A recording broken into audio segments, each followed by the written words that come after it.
Hello dear students, कैसे हैं आप सभी। आई होप आप लोग अपने एग्जाम की बहुत अच्छे से प्रिपरेशन कर रहे होंगे। एंड स्टूडेंट्स, आपके एग्जाम के प्रिपरेशन की सीरीज में ही आज मैं स्टार्ट कर रहा हूं आपकी पोएट्री का रिवीजन। और बता दूं कि जितना भी स्टोरी सेक्शन है चैप्टर 1 से लेकर के चैप्टर 8 तक जो आपके एग्जाम में आनी है, सारे चैप्टर्स को ऑलरेडी मैं कवर कर चुका हूँ। उन सारे चैप्टर्स की समरी की वीडियोस, इंपॉर्टेंट पॉइंट्स जहां से आपके एग्जाम में क्वेश्चंस बनने हैं, क्वेश्चन आंसर्स, सारे पॉइंट्स में डिस्कस कर चुका हूँ। अगर आपने उन सारी वीडियोस को ना देखा हो, चैनल के प्लेलिस्ट में विजिट करिए, वहां से उन सारी वीडियोस आप लोग देखिए, जिससे कि आप अपने एग्जाम की अच्छे से प्रिपरेशन कर पाए। और आज से मैं स्टार्ट कर रहा हूँ रिवीजन आपके पोएट्री सेक्शन का। और हाँ, अगर आपने चैनल को सब्सक्राइब नहीं किया तो कर लीजिए, जिससे कि अपकमिंग वीडियोज आप मिस ना कर नहीं पाए।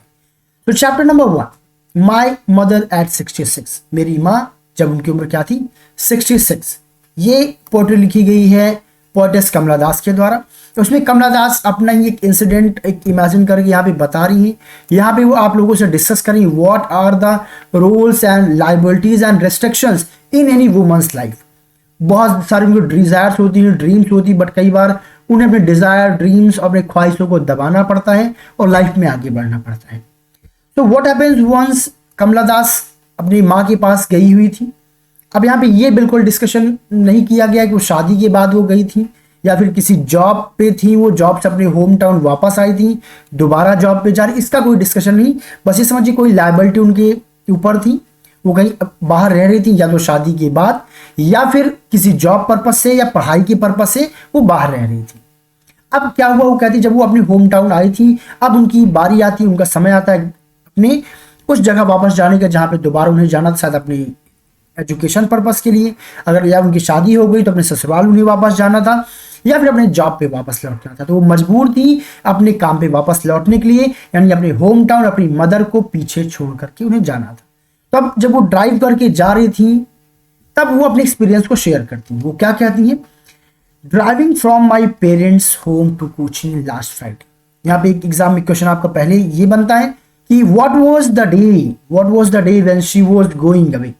तो आपको ये याद रखना है, लास्ट फ्राइडे, पिछले शुक्रवार की बात है, जब वो कोचीन जा रही थी अपने मदर को पीछे छोड़ करके।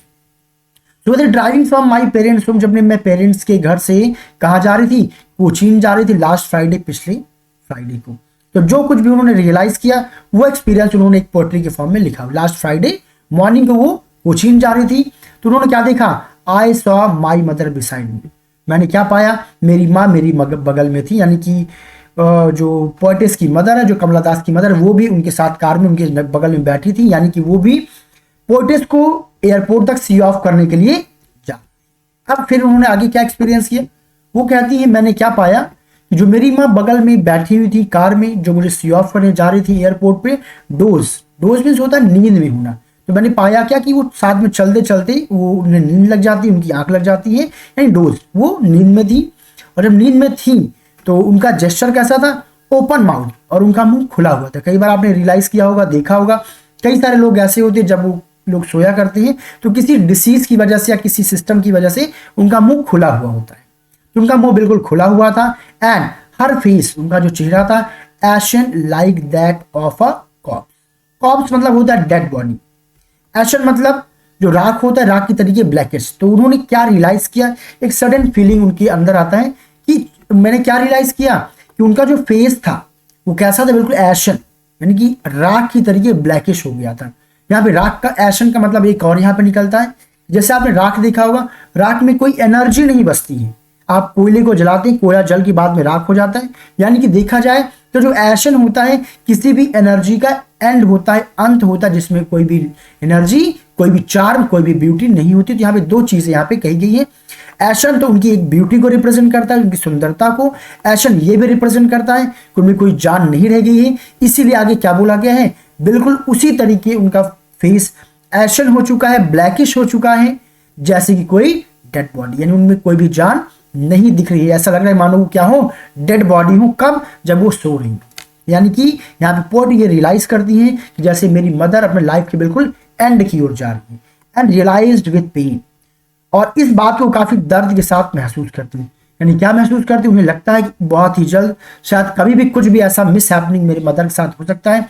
शायद मेरी मदर कहीं ऐसा ना हो कि मुझे छोड़ करके इस दुनिया से अलविदा किया जाए। तो ये विचार उनके दिमाग में आता है, जो कि बहुत डरावना होता है। And that she was as old as she looked. क्यों? क्योंकि वो उतनी ही ज्यादा बुजुर्ग, उतनी ही ज्यादा बूढ़ी दिखाई दे रही थी जितनी कि वो थी, यानी कि उनकी उम्र वास्तव में काफी ज्यादा हो चुकी थी, इसीलिए वो काफी बूढ़ी भी दिख रही थी, और इसीलिए उनका जो फेस था कैसा था, ashen like that of corps. और ये दिमाग, ये जो विचार मेरे दिमाग में आता है, ये विचार मुझे बहुत पेन देता है। वो दर्द क्यों देता है? यहाँ पे आपके एग्जाम में क्वेश्चन बन सकता है, दर्द इसलिए देता है, she thought that any mishappening may had happen with my mother any time, क्योंकि मेरी मदर के साथ कभी भी कोई भी मिसहैपनिंग हो सकती है। कहीं ऐसा ना कि मेरी मदर मुझको छोड़ करके इस दुनिया से कभी भी अलविदा कर सकती है, यानी कि उनके पास बहुत ही कम वक्त बचा। And then what happened? फिर अब हुआ क्या कि चूंकि वो विचार काफी डरावना था, काफी खतरनाक था, मुझे उस विचार से निकलना था जिस विचार में मैं जा चुकी थी। तो पुट दैट थॉट अवे। अब उस विचार को त्यागने के लिए, यानी अपना माइंड डाइवर्ट करने के लिए, उस विचार से निकलने के लिए मैंने क्या किया? And looked out at young trees. मैंने क्या लुक्ड आउट? मैंने बाहर देखा। तो यहाँ पहला क्वेश्चन यहाँ पे आपसे पूछा जा सकता है, what she do to put out that thought away. उस थॉट को, उस विचार को से दूर जाने के लिए उन्होंने क्या किया? उन्होंने क्या किया? कार के बाहर देखा, यानी कि अपनी मदर को देखने के बजाय उन्होंने बाहर देखना शुरू कर दिया। तो this is the answer of that question. अब यहाँ पे आपसे एक क्वेश्चन और बनेगा, जब उन्होंने बाहर देखना शुरू किया तो वो कौन कौन से नजारे, क्या क्या उन्होंने बाहर देखा? तो उन्होंने बाहर दो चीजें देखी। पहला उन्होंने क्या देखा? Young trees sprinting. Young trees sprinting मतलब कि जो यंग ट्रीज है, यंग, अब देखिए यंग ट्रीज, यहाँ पे इसका कंपैरिजन एक और है। यहाँ पे जो दो चीजें वो बाहर देखती हैं, पहले उन्होंने यंग ट्रीज देखा और दूसरा उन्होंने मैरी चिल्ड्रन को देखा जो स्पिलिंग कर रहे हैं, जो वो निकल रहे हैं अपने घरों से। तो अब आप यहाँ पे देखिए कि उनको यहाँ पे जो चीजें वो देख रही हैं, वो बिल्कुल अभी जो सीन देख रही थी, अपनी मदर का जो फेस देख रही थी, उन्होंने जो रियलाइज किया बिल्कुल वो कंट्रास्ट था, बिल्कुल अपोजिट था। अभी तक उनकी मदर ओल्ड है, यंग नहीं है, बिल्कुल जो चार्म है, ब्यूटी उनके अंदर नहीं है। वही जब उन्होंने बाहर देखा तो जो बाहर उन्हें जो पेड़ दिखाई देते वो यंग पेड़ दिखाई देते हैं। एंड ट्रीज जो है, जो पेड़ है, वो स्प्रिंट कर रहे हैं, भाग रहे हैं, दौड़ रहे हैं।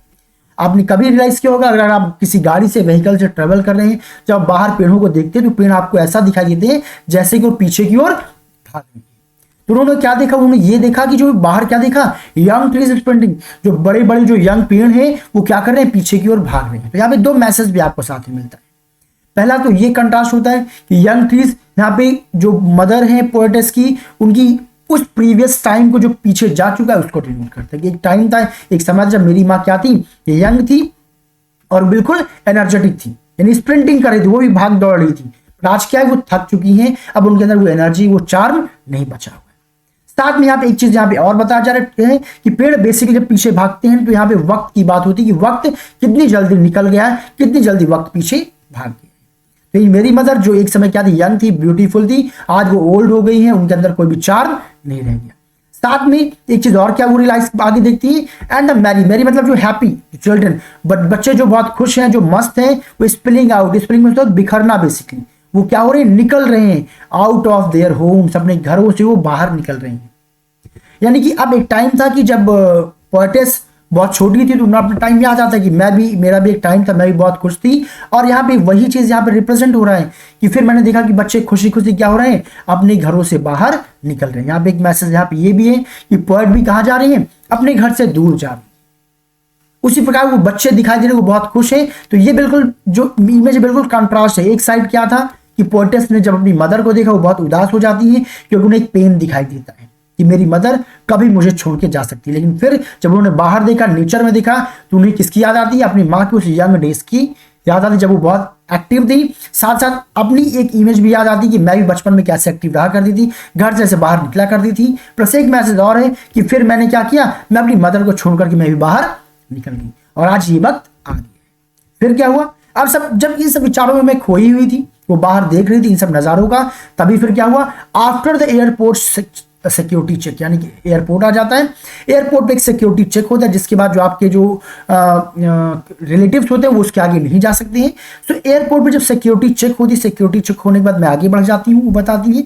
फिर standing at a few yard, अब जब मैं कुछ दूर आगे निकलती हूँ, पोएटेस बताती हैं, फिर कुछ दूर जाने के बाद क्या होता है? जब मैं कुछ दूर जाती हूँ तो एक बार फिर से मन में आता है क्यों ना एक बार क्या किया जाए? माँ को फिर से देख लिया जाए। क्यों? क्योंकि पता नहीं शायद दोबारा मेरी माँ से मुलाकात हो पाएगी ना हो पाए। यहाँ पे क्वेश्चन यहाँ पे फिर आएगा, why she look again at her mother, क्योंकि वो फिर से अपनी माँ को एक बार जी भर के देख लेना चाहती थी।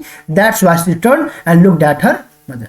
अब फिर से वो जब कुछ दूर सिक्योरिटी चेक के बाद चली जाती है तो क्या कहती है, आई लुक्ड अगेन, मैं फिर से अपनी माँ की तरफ देखती हूँ। क्यों देखती हूँ? क्योंकि वो बहुत मिस करती हैं। वास्तव में उनका बिल्कुल मन नहीं है कि वो जाए, लेकिन उनके ऊपर लाइबिलिटीज है, जिम्मेदारियां हैं, कई सारे ऐसे रीजन जिसकी वजह से अनविलिंगली उन्हें जाना पड़ रहा है।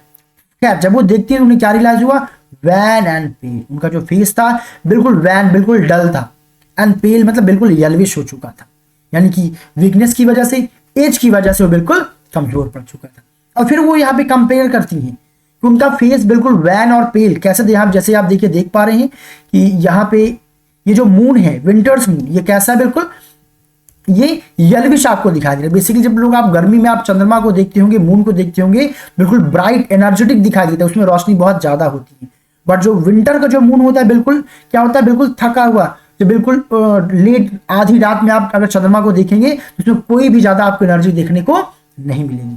तो अपनी मदर की तुलना किससे कर रही है कि वो बिल्कुल वैसे दिखा रही जैसे कि लेट मतलब बिल्कुल आखिर का, बिल्कुल एंड का। एंड विंटर मतलब ठंडी का। ठंडी में देखिए मौसम क्या होता है, बिल्कुल सारे सीजन का जो एंड सीजन होता है वो विंटर होता है, उसका चंद्रमा। ये तीनों चीज देखिए एंड की ओर क्या कर रही है, इशारा कर रही है।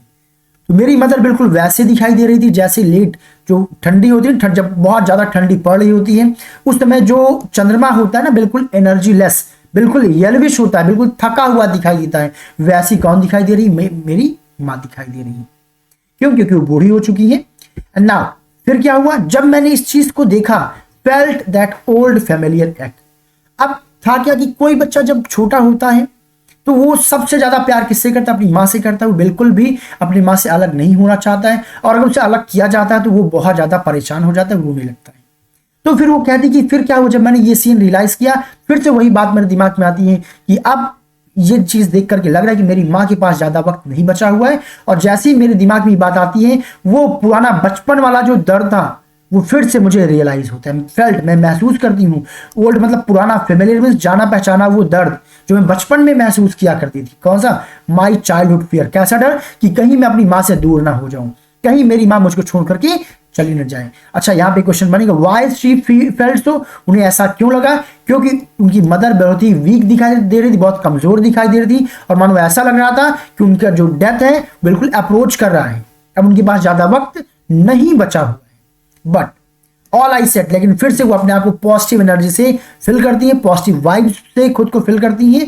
Then I set see you soon अम्मा, अम्मा जल्द ही मिलते। तो सी यू सून यहाँ पे क्या बता रहे हैं, एक एक्सपेक्टेशन, एक उनके अंदर फिर भी उम्मीद है। ऑल्दो नहीं पता कि मेरी माँ के पास शायद ज्यादा वक्त नहीं है, बट यहाँ पे एक होप, एक उम्मीद के साथ वो कहती है सी यू सून अम्मा, कि अम्मा फिर मिलेगी। यानी कि उनके अंदर उम्मीद है कि ईश्वर ने चाहा तो हमारी मुलाकात एक बार फिर से होगी। And all I did was smile, smile and smile. और मैं केवल क्या करती हूँ, मुस्कुराती हूँ, मुस्कुराती हूँ और मुस्कुराती हूँ। वो स्माइल क्यों करती? वो स्माइल इसलिए करती है जिससे कि वो अपने दर्द को, अपने पेन को छिपा पाए।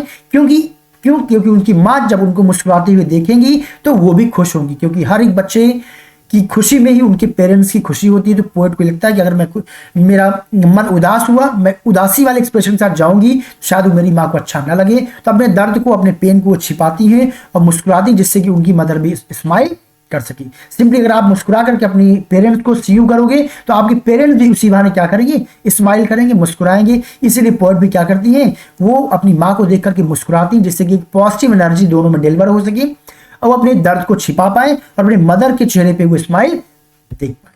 So with this explanation of this poetry has been done, students. Now let's talk about important poetic devices which have been used in this. और यहाँ पे अगर राइमिंग स्कीम की बात करें बेटा, तो यहाँ पे कोई भी फिक्स्ड राइमिंग स्कीम यूज नहीं की गई है इस पूरे पोएम में, याद रखिएगा। अब हम बात करते हैं कौन कौन सी इंपॉर्टेंट डिवाइसेस यूज की गई है। तो सबसे पहले यहाँ पे देखिए आपका जो यूज हुआ है, एजोनेंस यूज हुआ है। एजोनेंस क्या होता है, जब किसी भी पार्टिकुलर लाइन में कोई भी वॉवल साउंड काफी ज्यादा रिपीट हो रहा होता है बेटा, तो उसे बोलते हैं एजोनेंस। तो यहाँ पे देखिए होम में ओ है, टू में ओ है और कोचीन में भी ओ है, तो यार ओ साउंड जो है काफी ज्यादा प्रोमिनेंट है। तो यहाँ पे हम बोलेंगे कि कौन सा डिवाइस है, एजोनेंस। साथ ही साथ यहाँ पे एलिट्रेशन भी यूज हुआ है। एलिट्रेशन क्या होता है, जब कोई भी कॉन्सोनेंट साउंड दो लगातार कॉन्सेक्टिव वर्ड्स में किसी पार्टिकुलर लाइन में अगर रिपीट हुआ होता है बिल्कुल वर्ड के बिगिनिंग में, तो वहां पे आप क्या बोलेंगे, एलिट्रेशन। यहाँ पे देखिए माई में भी एम है, मदर में भी एम है, एज वेल एज मॉर्निंग में भी एम है। तो यहाँ पे आप क्या बोलेंगे, कौन सी डिवाइस यहाँ पे यूज हुई है, यहाँ पे यूज हुआ है electrician. Okay, now let's move to next. नाउ यहाँ पे देखेंगे अगर हम, तो यहाँ पे आपका क्या यूज है, मेटाफर यूज है। मेटाफर आप समझ सकते हैं, मेटाफर होता है कंपैरिजन, फेस एक्शन। तो फेस उनका क्या है, एक्शन हो चुका है, तो यहाँ फेस एक्शन किसका है, फेस एक्शन पोएटिस के मदर का है, यानी कि पोएटिस की मदर की तुलना किससे की गई है, एक्शन से की गई है, और बिना किसी लाइक सो एस का यूज किए हुए, तो यहाँ पे क्या है, मेटाफर भी है। फिर देखिए लाइक दैट ऑफ कॉर्प्स, अगले ही लाइन पे उनकी जो बॉडी है, उनकी बॉडी की तुलना किससे की गई, कॉर्प्स की गई है। तो इस बार क्या यूज किया गया, लाइक का यूज किया गया। जब हम कंपैरिजन करने के लिए लाइक का यूज करते हैं, तब हम वहां पे कौन सा डिवाइस बोलते हैं कि यहाँ पे क्या यूज हुआ है, यहाँ पे यूज हुआ है सिमिली। साथ ही साथ यहाँ पे एक चीज और देखिए, एज ओल्ड एज, यहाँ पे देखिए like so as, like so और एज, अगर हम इनका इस्तेमाल करते हैं बेटा, इनका इस्तेमाल करके कंपैरिजन करेंगे, तो वहां पे क्या बनेगा, वहां पे बनेगा सिमिली। तो सिमिली यहाँ पे क्या है, फेस एक्शन का फेस क्या है, एक्शन किसका, फेस ग्रैंडमदर का। और कैसे, लाइक दैट ऑफ कॉप्स, एक बॉडी के तरीके, तो ये भी क्या हो जाएगा, ये सिमिली हो जाएगा। एज ओल्ड एज, ये भी क्या हो जाएगा, सिमिली हो जाएगा। Okay everyone, now let's move to next. और यहाँ पे एक डिवाइस आप और बोल सकते हैं, देखिए लुक्ड बट सून। तो यहाँ पे देखिए जो ओ साउंड है बहुत ज्यादा प्रोमिनेंट है, तो यहाँ पे आप फिर से क्या बोल सकते हैं, एजोनेंस। यहाँ पे क्या है, एजोनेंस है। तो एजोनेंस क्या होता है, जब किसी पार्टिकुलर लाइन में एक पार्टिकुलर वोवल साउंड काफी ज्यादा रिपीट हो रहा हो, तो वहां पे आप एजोनेंस बोलेंगे। देखिए यहाँ पे भी ओ एजोनेंस यूज हुआ है, डोज में ओ है, ओपन में भी ओ है, माउथ में भी ओ है। ओ साउंड यहाँ पे भी बहुत ज्यादा प्रोमिनेंट है, तो आप क्या बोल सकते हैं, यहाँ पे भी एजोनेंस का यूज हुआ है। Okay everyone, now let's move to next. अब यहाँ पे देखिए हम लोग देखते हैं क्या है, सो पुट दैट थॉट। तो यहाँ पे सबसे पहले आप बोलेंगे यहाँ पे क्या यूज हुआ है, यहाँ पे एलिट्रेशन यूज हुआ है। क्यों, क्योंकि यहाँ पे टी साउंड दैट में भी है, और टी बिल्कुल साउंड शुरुआत में थॉट में भी है। तो दैट थॉट, यहाँ पे कौन सा डिवाइस यूज हुआ, एलिट्रेशन। एलिट्रेशन क्या होता है, जब दो लगातार वर्ड्स के बिल्कुल शुरुआत में, स्टार्टिंग में कौन सा वर्ड यूज हो जाए, कॉन्सोनेंट साउंड आ जाए, तो वहां पे क्या बोलेंगे, एलिट्रेशन। साथ ही साथ अब यहाँ पे देखिए यंग चिल्ड्रन स्पेलिंग ट्रीज, यहाँ पे आप एक चीज और देखेंगे, young children spelling trees and sprinting. जब आप इस लाइन को पढ़ रहे हैं ना, कि वो यंग बच्चे क्या करें, अपने घरों से बाहर निकल रहे हैं, तुरंत आपके दिमाग में एक इमेज आई होगी कि गाड़ी से हम ट्रेवल करते हैं, वो पेड़ पीछे की ओर जा रहे हैं, बच्चे घरों से निकल रहे हैं, तो एक सीन, एक इमेज आपके दिमाग की क्रिएट हुई, तो इसे बोलेंगे क्या, इमेजिंग।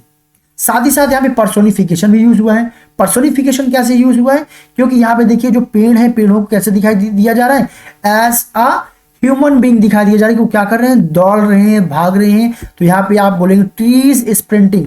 ट्रीज स्प्रिंटिंग बेटा यहाँ पे क्या यूज हुआ है, पर्सोनिफिकेशन यूज हुआ है। साथ ही साथ यहाँ पे एजोनेंस भी यूज हुआ है। कहाँ पे देखिए, आउट में ओ यूज हुआ है, ऑफ में भी ओ यूज हुआ है, होम में भी ओ यूज हुआ है, एयरपोर्ट में भी ओ यूज हुआ है। तो इस पार्टिकुलर लाइन में आप देखेंगे कि ओ साउंड काफी ज्यादा प्रोमिनेंट है। अब ओ साउंड काफी ज्यादा प्रोमिनेंट है, तो यहाँ पे आप क्या बोलेंगे, एजोनेंस है। ओके एवरीवन, ये वो सारे डिवाइसेस जो काफी ज्यादा इंपॉर्टेंट है आप लोगों के लिए। और यहाँ पे भी देखिए कह सकते हैं आप एजोनेंस है, लुक्ड में ओ है, आउट में ओ है, यंग में भी ओ है, तो यहाँ पे भी एजोनेंस है। नेक्स्ट, अब यहाँ पे हम बात करते हैं, सबसे पहले यहाँ पे कौन सा डिवाइस यूज हुआ, सिमिली यूज हुआ है। कहाँ पे यूज हुआ है, एज लेट विंटर्स मून। तो यहाँ पे देखिए मदर का कंपैरिजन किससे किया जा रहा है, लेट विंटर्स मून से किया जा रहा है। और क्या यूज किया गया यहाँ पे, लाइक एज सो, एज का इस्तेमाल किया गया है। तो यहाँ पे हम बेसिकली क्या बोल सकते हैं, यहाँ पे क्या है, एज। देन आफ्टर यहाँ पे कॉन्सोनेंस भी, कॉन्सोनेंस मतलब कॉन्सोनेंट साउंड का रेपिटेशन। तो यहाँ पे देखिए सैड में एस है, सी में एस है, सून में भी क्या है बेटा, एस है। तो यहाँ पे क्या यूज हुआ है, एस यूज हुआ है। एंड देन आफ्टर यहाँ पे रेपिटेशन भी है। रेपिटेशन यहाँ पे कहाँ पे है, देखिए स्माइल, स्माइल एंड स्माइल, ये जो वर्ड्स है ये क्या हो रहा है, रिपीट हो रहा है बार बार। तो यहाँ पे क्या है, रेपिटेशन डिवाइस भी यूज हुआ है। तो with this poetic devices of this poem has been done. I hope ये वीडियो आपको यूजफुल लगी होगी, और वो सारे पॉइंट्स मैंने कवर कर लिए जहां से आपके एग्जाम में इंपॉर्टेंट क्वेश्चंस बन सकते हैं। आई होप आपको वीडियो बेटा अच्छा लगा होगा। अगर अच्छा लगा हो तो don't forget to like, subscribe and share. Thank you so much everyone, with the next video.